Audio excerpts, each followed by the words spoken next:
Good evening, and welcome to the season premiere of KBVR TV's newest show, Spotlight. Each month, Spotlight delves deep to investigate a single topic relevant to the Oregon State University community. I'm Caleb Chandler, and I will be guiding you through the show tonight. Tonight, we will take a closer look into an issue that not only affects our country, but Beaver Nation community. Let's first hear from students on our campus.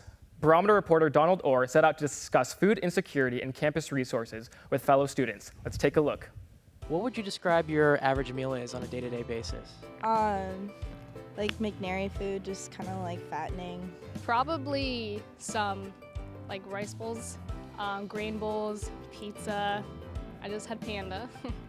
Regularly, I'm always eating some sort of meat. I have dinner and breakfast, and I usually skip lunch. For breakfast, I have usually an egg or two and some yogurt. Then maybe I'll have like a sandwich for lunch. Eggs, assorted vegetables, rice, beans, and yeah, I just had panda also. Would you consider yourself food secure or food insecure? I think I've been lucky enough to be a food secure person. Yeah, I definitely think I'm probably food insecure. We only have like a limited number of dining dollars, and then the food's really expensive, so it takes a toll after a while. I would be food secure. I'm probably somewhere in the middle. I'd say at this point in time I'm fairly food secure, but that could change pretty quickly just based on my financial situation. I would consider myself food secure, yeah. Do you know about the Human Services Resource Center? No, I don't. I do not. yeah, I've never been there or talked to them, but I have heard about it. I have absolutely no idea about the Human Services Resource Center. So the HSRC is a food pantry located on campus. It's open to students. Anyone that makes less than $1,800 a month is eligible to use this food pantry, and you can go in and just get food. Wow, that's news. That's phenomenal. Sounds good. I'll probably go. Cool. Thanks so much for joining us today, Cooper. Thank you. Thanks. Sweet. As we just saw, many students on campus feel as though they've been impacted by food insecurity in one way or another. But what does food insecurity look like on a national scale? Now let's take a look at statistics about this issue, how it impacts people nationally and right here in Corvallis. Over 38 million people in the United States were impacted by food insecurity in some way in 2017. But what is food insecurity and how does it affect us, even at Oregon State University? First, let's start with a few definitions. Merriam-Webster defines food secure as the ability to consistently access or afford adequate food. Food insecurity is just the opposite, being unable to consistently access or afford adequate food. But how is this measured? How can we tell if someone has access to or can afford adequate food? We can look to the U.S. Department of Agriculture, which collects national data on food security. The USDA tracks several indicators, which can be used to classify households as food secure or insecure. They are measured by responses to certain factors, such as worrying if food would run out, being unable to afford a balanced meal, or cutting a size of a meal or skipping it entirely. 95% of people who fall into the very low food security category responded yes to each of these factors. Let's take a look at food insecurity at a national scale. According to the USDA, an estimated 11.8% of American households were food insecure at least sometime during 2017. This percentage totals to 15 million households across the U.S.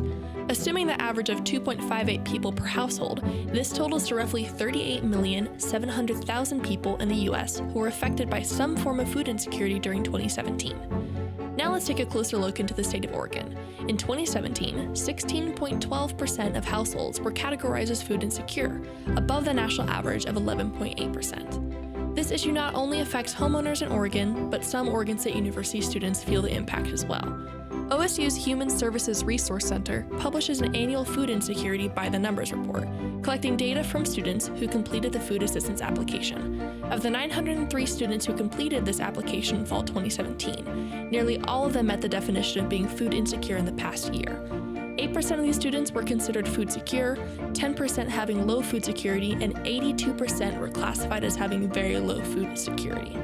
13% of applicants reported going a whole day in the past year without eating due to financial concerns.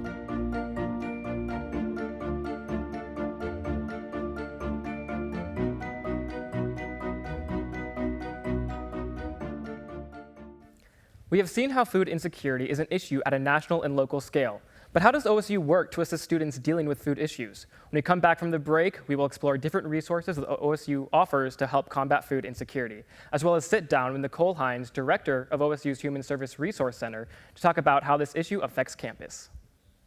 Knowing your strengths and what you love to do should be the path to figuring out what you will do.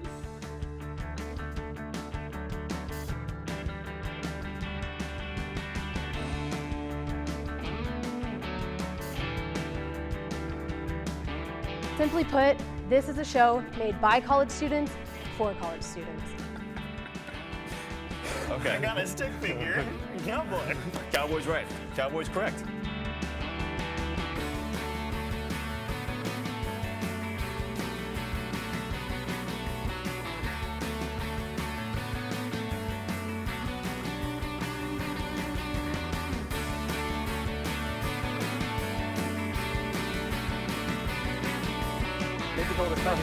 It'll be a comeback kid. Oh, that's 2. Yeet!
Let's take a quick tour of the Human Services Resource Center, located in Champaign Lodge on campus.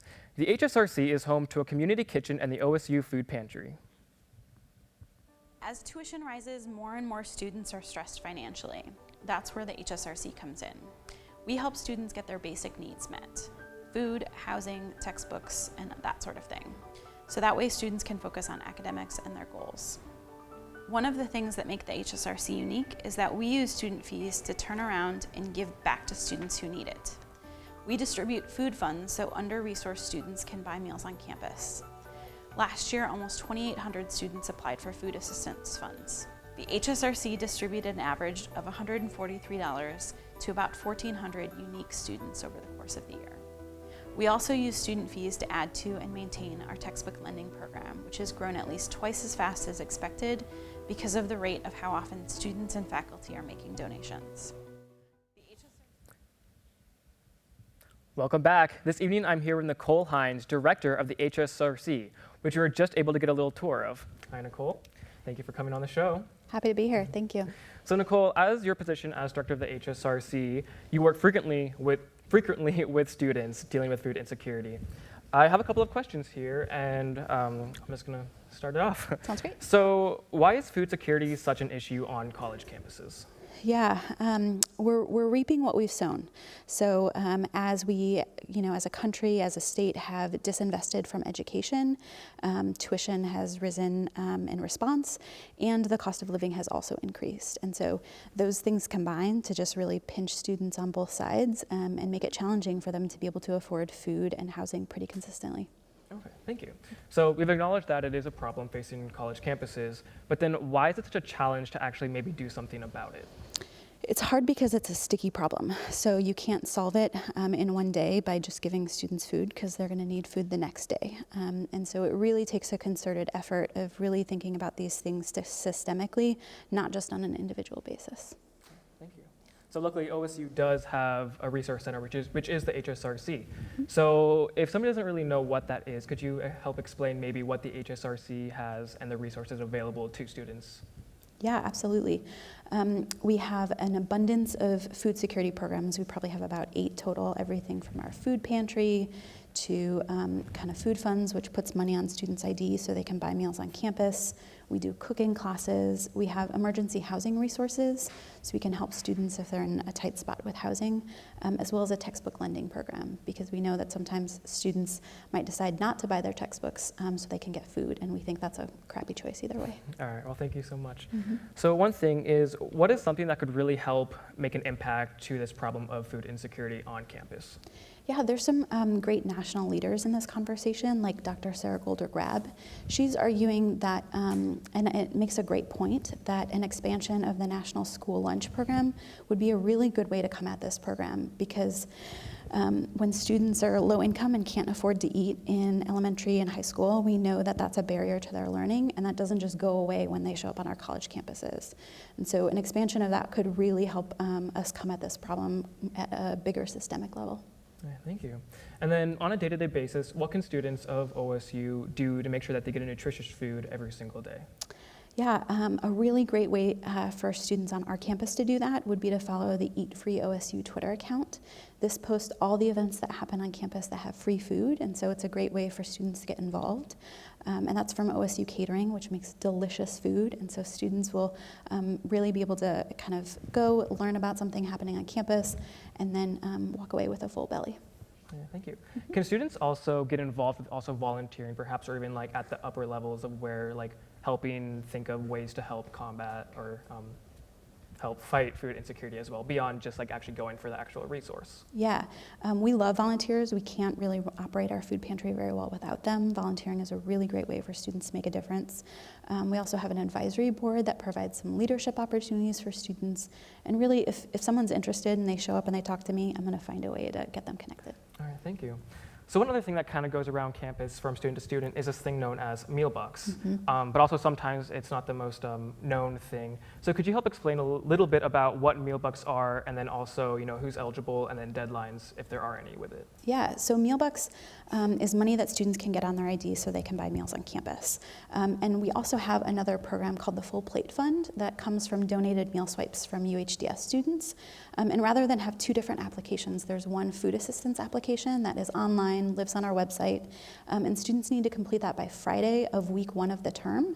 And then we kind of assess from there who's food insecure and what our budget is, and kind of make awards from that. Okay. And then for a final thing is, you did talk about textbook lending. Mm-hmm. Could you quickly go back over that and just maybe add a little bit more to it as well? Yeah, we have 1,400 books in our library from over 400 different classes, and that's a really great way for students to save, you know, 20, 30 bucks. Sometimes we save students up to $200. And it's not just textbooks. We have lab goggles and safety coats and different things like that as well. All right, well, thank you so much. Later, we will be hearing from Nicole a little later in the show, but then, so thank you for your time for answering those questions. And then when we come back from the break, we will be exploring other resources that HSRC has to offer.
Hey, did you hear about the free food upstairs? Oh, no, I didn't. Where'd you hear about that? I heard it on the Twitter page. It's called Eat Free OSU. They post about events on campus where you can get free food. Oh, that sounds really cool. I'll have to check it out sometime. For more tips on saving money at OSU, check out Stretching a Dollar, Beaver Style, a crowdsourced, student-made document.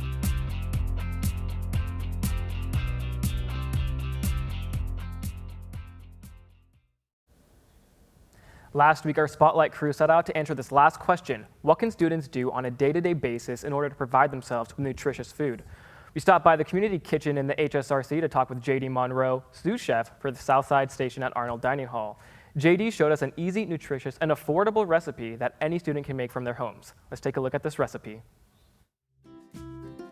Hello there. Today we are in Champanefu Lodge, which is home to the HSRC, also known as the Human Service Resource Center. And today we're going to be trying out a recipe, and we have a wonderful chef with us today. So if you want to introduce yourself.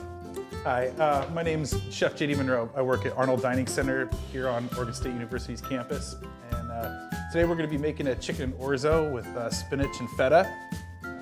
One of the first things here we're going to need to do is we need to chop up some garlic. We're just going to go ahead and I just smacked the garlic a little bit so I can take the paper off the outside.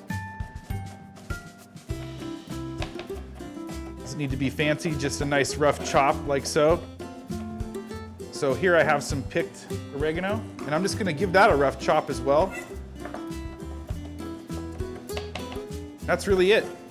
We got this chopped up, we got our garlic chopped up, and all the rest of my ingredients are just kind of laid out and ready for me to go. I'm also going to chop this lemon in half, and at the end of the dish we're going to squeeze some lemon juice into it, add a nice little acidity and tang to it. We're going to move over to the stove now and start cooking. So we're here at the stove, and we are with a wonderful chef. So if you could just kind of tell us about what we've done already and what you've done for the recipe. Sure. Well, so the first thing we want to do is start with toasting some orzo in a pan over like a medium-high heat. A little bit of olive oil. Already toasted that. And now we're going to go ahead and brown our chicken. So I start with a pan. Get my pan going over some nice medium-high heat here. And I got my chicken in the pan right now. We're just gonna get some color on that. So go for another kind of like clean brown color again. Yeah. Okay. All right, so now I've flipped over this chicken here in this pot. Really getting some more color on it. Okay. And then essentially, we're gonna add the orzo back to the pan. We're gonna add our chicken stock or veggie stock, whichever way you decide to prepare this. And we're gonna kind of just let this all simmer together in the pot until the orzo absorbs the chicken stock. If it needs a little bit more, we'll add a little bit more at the end. It shouldn't be crunchy. It should be nice and chewy and delicate. Okay. So, add our toasted orzo. Add our chicken stock. And also my garlic, I forget that.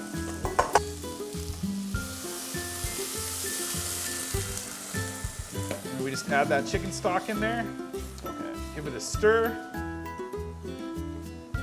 If you wouldn't mind handing me that lid over there, please. Of course. There you go. Thank you. So now you just kind of let it sit for a little bit, right? Yeah, now I'll just put the lid on that and let that simmer, and that's gonna absorb the liquid and cook our chicken the rest of the way. Okay. And then you end by finishing it with our spinach, the feta at the very end, and a little bit of lemon juice to add a little kick to it. All right, so we've let our chicken and orzo simmer together for about 10-15 minutes, and let's lift the lid and see what we got. All right, yeah, I'm excited. Let's see what it looks like. Oh, yeah. So here we have some chopped oregano that we already chopped ahead of time. We're just gonna fold that in here now. You can put it in earlier. I like that fresh taste, so I'm adding it at the end. And then we're gonna add some spinach and a little bit of feta and some lime juice at the end to finish it, and then I'll plate it. That'll be that. Yeah. We cooked the food, and now we're actually down to our last step, and that is plating. This is the most important step. Most important piece. The part where you put it on a plate and eat it. Of course. That's the hardest part, too. It's like, gotta do it very careful. Awesome. Cheers. Well, sweet. Yeah, I'm really excited for this.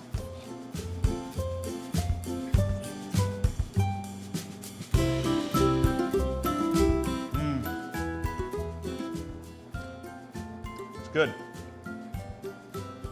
Yeah, that's really good. I really do taste the lemon in that. That was really good. Yeah. Well, thanks for having me. Yeah, well, thank you so much for helping me or showing me how to make this food. It was fast, it was easy, or easy than most other things. I think now I can definitely go back home and make something more than ramen. So yeah, thank you for that. Yeah, and like I was saying to you earlier, like if just to pass the information, if anybody has any questions, there's chefs in every dining center on campus. If you feel like you have questions on how to put together a dish or cook something, just feel free to ask any of us. We'd be glad to help. All right, awesome. Yeah, and if you do also want to make this amazing dish, this can be found on the HSRC recipe. I believe this is November's recipe as well. It's a featured recipe this month, yeah. Recipe, yeah. So at the HSRC, at the food pantry, you can actually come. They do have a food pantry that allows you to get food if you are if you have food insecurity, and they do have recipes. Those are meant for students, so if you don't have time, or also if you don't have a lot of money to buy ingredients, this is a cheaper meal, so it's definitely there for you. HSRC, it is open to the community beyond just students as well, so just come in, say hi, and get some food. And yeah, thank you so much for showing us this lovely recipe. Thank you. Right. Nice to meet you. Yeah, you too. Another special thanks to JD Monroe for helping us with that recipe. I'm currently sitting with a panel of experts comprised of 3 Oregon State staff members who deal with food insecurity on a daily basis. Today with us we have Nicole Hines, Director of the Human Service Resource Center, Ann Snell, OSU SNAP Ambassador, and Stephanie Grutzmacher from OSU's College of Public Health. Thank you 3 for being here on our show today. So Nicole, we've had the pleasure of speaking with you already, but then Ann and Stephanie, if you could just explain a little bit about what you do to help with food insecurity on campus. Yeah, I'll go first. So I'm in charge of the SNAP outreach at the HSRC. I'm actually a student as well, so I'm a student staff member. And the biggest part of my job is talking with students, getting the word out about SNAP benefits, and we're talking to students, just trying to start a conversation and connect them to resources that could help. And I am a professor in the nutrition and global health programs, and in my research I design and evaluate community-based nutrition education and food insecurity programs so that we can identify best practices in addressing food insecurity. All right, thank you. Now that we've met our lovely panel of experts here, we're going to explore their knowledge through our very own trivia game. In addition to our panel, we have 2 other contestants, Delaney Shea, news editor of the Daily Barometer, and Marcus Trinidad, editor-in-chief of the Barometer. Thank you 2 for playing. All right, so Delaney and Marcus, would you quickly talk about what you know so far on the subject of food insecurity? Delaney, we will start with you. Yeah, definitely not as much as I should. I know that there's a fair amount of food insecurity at OSU, and back in Portland, I volunteer with a couple groups that offer free meals, and there are always hundreds of people, community members, that show up, so it's a problem. All right, for myself, I definitely don't know as much as I probably should. I have some own lived experiences being on SNAP, had some other federal assistance with food insecurity, but like how it affects the community and going more into nuances about that, and the statistics that I don't know as much about. Well, we are going to test your knowledge with our trivia game. Here's how it works. Delaney and Marcus, you will each be asked true or false questions regarding food insecurity. After your answer, we will turn to our panel of experts to provide more information about the question. Are you 2 ready?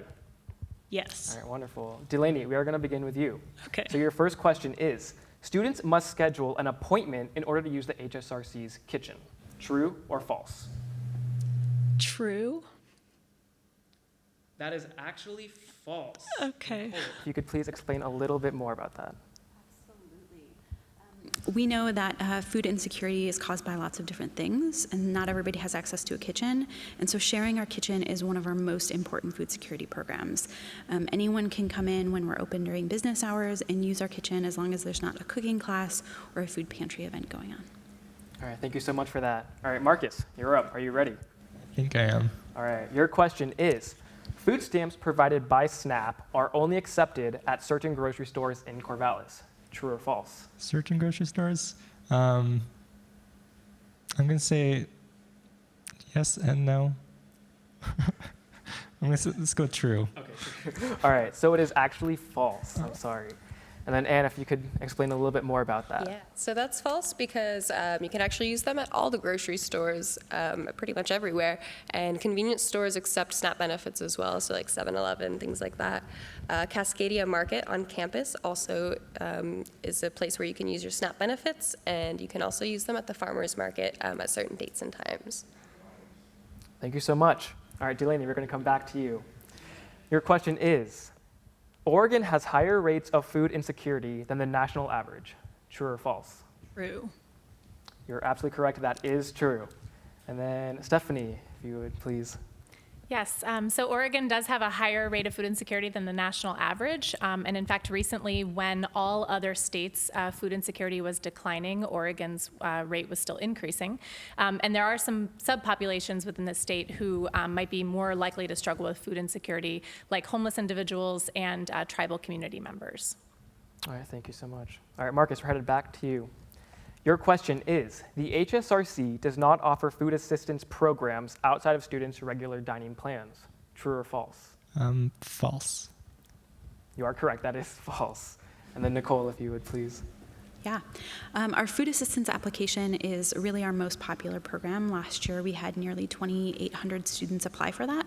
And that's a program that students can fill out an online application, and then if we assess them as food insecure, we put a little bit of money on their ID so they can buy meals on campus, which is really helpful for those like study events or things like that, and really help students kind of fit in with their peers and focus on what's important.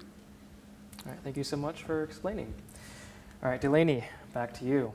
Your question is, people are only eligible for SNAP if they're working a full-time job. True or false? False. That is correct, it is false. Congratulations. And then Anne, if you could explain a little bit more. Yeah, so there's a whole myriad of reasons why students could be eligible for SNAP. The full list is on our website, but two of the biggest ones are that if you're working a work-study position on campus, there's a good chance that you're eligible, or if you're seeing a CAPS counselor regularly, there's a chance that you might be exempt from those sort of work requirements. Marcus, we're headed back to you. Your question is, the USDA's iconic food pyramid is still used as the official image of a nutritious, balanced meal. I'm going to say false, and I hope it's not. You are right, it is false. And then Stephanie, if you could talk a little bit more, please. Yes, the food pyramid went away in 2011 and was replaced with My Plate. The feeling at the time was that in addition to needing to create a graphic to reflect the current dietary guidelines for Americans, there was also a need to make a graphic that better reflected the ways in which people think about and plan for and eat their meals. So having something on a plate versus something in a pyramid, which people do not eat off of, was seen as an improvement. Delaney, your question. The HSRC Advisory Board consists of only staff members to provide input on budgets, program priorities, and advocacy groups. False. It is false. Congratulations. And then Nicole. Yes, while I know many great staff on campus, at the end of the day, we're here to serve students. And so I really value the students' input on my advisory board and welcome more folks kind of jumping in and getting involved. That's really a group of people that helps me shape the program and make budget decisions, plan programs, really help us figure out what our priorities are currently and what they should be moving forward. All right, Marcus, for our last question. College students who are food insecure do as well as students who are food secure. True or false? Do as well? Yeah, sorry. So college students who are food insecure do as well as students who are food secure. I'm going to say false. That is false. And then Stephanie, if you could explain a little bit more. Yeah, college students who are food insecure might be as motivated or have as much aptitude for academic success as college students who are food secure, but they're facing a really significant barrier in trying to meet their basic needs, which can be a huge interruption in their education. So in addition to having potentially lower grades, they might also struggle to complete terms and then ultimately complete their degree. All right, thank you so much. And that brings a conclusion to the trivia game. Thank you to all of our guests for coming out tonight. So we have explored the many impacts of food insecurity. We have seen its role on a national level, as well as its effects on students day to day. Although many students are impacted by this issue, Oregon State University and the Corvallis community are working to provide assistance to those in need. Thank you so much for tuning in, and catch us in the new year for our second episode in January. Thank you so much, and good night.